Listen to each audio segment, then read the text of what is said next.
భారీ వరదల్లో చిక్కుకుని విలవిల్లాడుతున్న కేరళలో జాతీయ విపత్తు నిర్వహణ బృందాలు, త్రివిధ దళాలు, స్థానిక మత్స్యకారులు సహాయక చర్యల్లో పాల్గొంటున్నారు. వేలాది మందిని సురక్షిత ప్రాంతాలకు తరలిస్తున్నారు.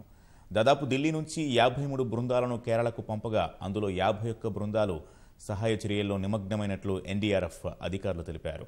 ఇప్పటి వరకు 4000 మందిని సురక్షిత ప్రాంతాలకు చేర్చిన ఎన్డీఆర్ఎఫ్ బృందాలు ప్రాణాపాయంలో ఉన్న 45 మందిని కాపాడినట్లు పేర్కొన్నారు. కొన్ని ప్రాంతాలకు ఇప్పటికీ చేరుకోలేకపోతున్నట్లు తెలిపారు. నౌకాదళం, వాయుసేన హెలికాప్టర్లతో రంగంలోకి దిగింది. ఇళ్ల పైకప్పులు, ఎత్తైన ప్రదేశాల్లో ఉన్న వారిని రక్షిస్తూ ఉన్నారు. అలువ, కలాడి, పెరుంబవూర్, మూవత్తుపూజాలో స్థానిక మత్స్యకారులు తమ బోట్ల సాయంతో ఆపదలో ఉన్న వారిని రక్షించి పునరావాస శిబిరాలకు చేర్చారు. ఐటీబీపీ దళాలు పతనంతిట్టలో 500 మందిని రక్షించాయి. సహాయ బృందాలు ఒక్క ఎర్నాకుళం నుంచే అధికారులు శుక్రవారం దాదాపు 70,000 మందిని శిబిరాలకు చేర్చారు. విదేశాల్లో ఉన్నవారు తమ వారి క్షేమ సమాచారంపై ఆందోళన వ్యక్తం చేస్తూ కేరళ సర్కారుకు ట్విట్టర్ ద్వారా సందేశాలు పంపుతున్నారు.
భారీ వరదల్లో చిక్కుకుని విలవిలలాడుతున్న కేరళలో జాతీయ విపత్తు నిర్వహణ బృందాలు, త్రివిధ దళాలు, స్థానిక మత్స్యకారులు సహాయ చర్యల్లో పాల్గొంటున్నారు. వేలాది మందిని సురక్షిత ప్రాంతాలకు తరలిస్తున్నారు. దాదాపు ఢిల్లీ నుంచి 53 బృందాలని కేరళకు పంపగా అందులో 51 బృందాలు సహాయక చర్యల్లో నిమగ్నమైనట్లు ఎన్డీఆర్ఎఫ్ అధికారులు తెలిపారు. ఇప్పటి వరకు 4000 మందిని సురక్షిత ప్రాంతాలకు చేర్చిన ఎన్డీఆర్ఎఫ్ బృందాలు ప్రాణాపాయంలో ఉన్న 45 మందిని కాపాడినట్లు పేర్కొన్నారు. కొన్ని ప్రాంతాలకు ఇప్పటికీ చేరుకోలేకపోతున్నట్లు తెలిపారు. నౌకాదళం, వాయుసేన హెలికాప్టర్లతో రంగంలోకి దిగింది. ఇళ్ల పైకప్పులు, ఎత్తైన ప్రదేశాల్లో ఉన్న వారిని రక్షిస్తూ ఉన్నారు. అలువ, కలాడి, పెరుంబవూర్, మూవత్తుపూజలో స్థానిక మత్స్యకారులు తమ బోట్ల సాయంతో ఆపదలో ఉన్న వారిని రక్షించి పునరావాస శిబిరాలకు తరలిస్తూ ఉన్నారు. ఐటీబీఎఫ్ దళాలు పతనంతిట్టలో 500 మందిని రక్షించాయి.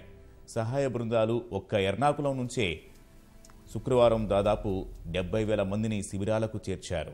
విదేశాల్లో ఉన్నవారు సైతం తమ వారి క్షేమ సమాచారంపై ఆందోళనను వ్యక్తం చేస్తూ కేరళ సర్కారుకు ట్విట్టర్ ద్వారా సందేశాలు పంపుతున్నారు.